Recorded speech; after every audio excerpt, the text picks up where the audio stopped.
صحابہ نے سمامہ بن اسال جو کہ یمامہ کا سردار تھا اس کو مسجد نبوی کے ستون کے ساتھ لا کے باندھ دیا۔ تو آقا کریم علیہ السلام تشریف لائے تو دیکھا کہ سمامہ بن اسال بندھا ہوا ہے، یمامہ کا سردار ہے، اسلام کا بدترین دشمن تھا اور بہت زیادہ اس نے اسلام کو نقصان بھی پہنچایا۔ آقا کریم نے کہا کہ سمامہ کیا حال ہے؟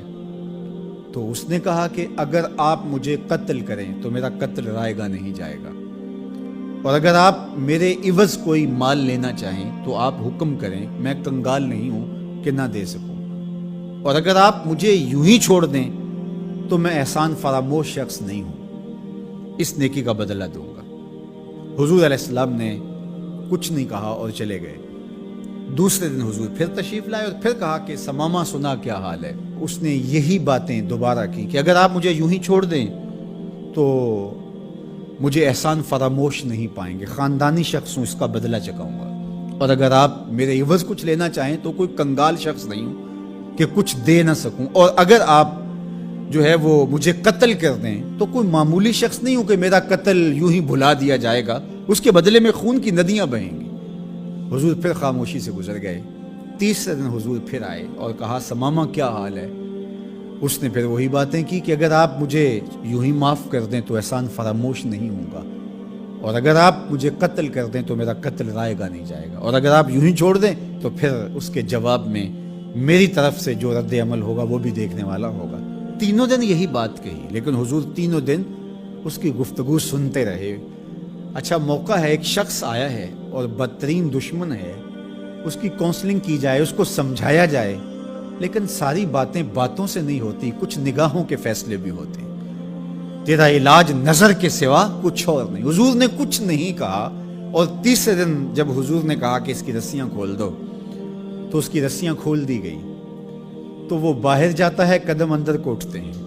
حضور نے تو چھوڑ دیا، لیکن اب وہ جائے تو کہاں جائے؟ پر کاٹ کے میرے کہا سیاد نے مجھ سے، جا تجھے کشمکش دہر سے آزاد کیا۔ ہر قیدی رہائی مانگتا ہے، اور جب اس کو پروانہ ملتا ہے کہ آج تو جیل سے آزاد ہوگا تو وہ اچھلتا کودتا ہوا باہر آتا ہے اور جیل کے سوگوار ماحول کو چھوڑ کے بھاگتا ہے، لیکن جو زلف رسول کا قیدی ہوتا ہے وہ کبھی رہائی چاہتا ہی نہیں ہے۔ تمہاری زلف کے قیدی نرالی شان رکھتے ہیں، کبھی مانگا نہیں کرتے رہائی یا رسول اللہ۔ اب وہ باہر چلا گیا اور غسل کر کے پھر پلٹ آیا اور حضور علیہ السلام کے ہاتھ پہ بیعت اسلام کرتا ہے۔ اسلام لانے کے بعد اب وہ جو پہلی بات کرتا ہے وہ سنیے۔ وہ کہتا ہے حضور مجھے سب سے زیادہ اگر کوئی برا دین لگتا تھا تو وہ دین اسلام تھا، لیکن اب میری کیفیت قلب یہ ہے، جتنا پیارا دین دین اسلام لگتا ہے کوئی اور دین ہے ہی نہیں، اور جتنے بھی دنیا پہ شہر موجود تھے مجھے شہر مدینہ ان میں سے معاذ اللہ اچھا نہیں لگتا تھا، لیکن اب میری کیفیت یہ ہے جنوں ویکھ کے اکھیاں ٹھر دیاں نے، جنوں ویکھ کے ٹھردا سینہ ہے، ربا تیری ساری خدائی وچوں بس اکو شہر مدینہ ہے۔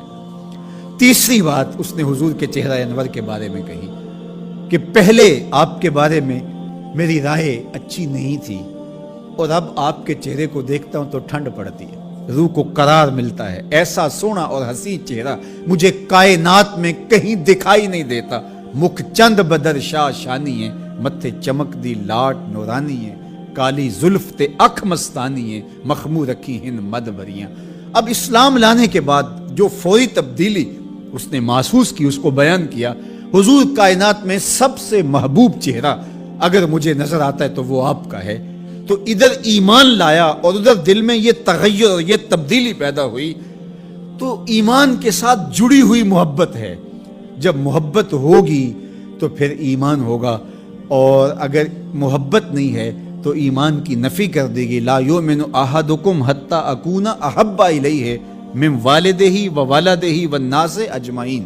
محمد کی محبت دین حق کی شرط اول ہے، اسی میں ہو اگر خامی تو سب کچھ نامکمل۔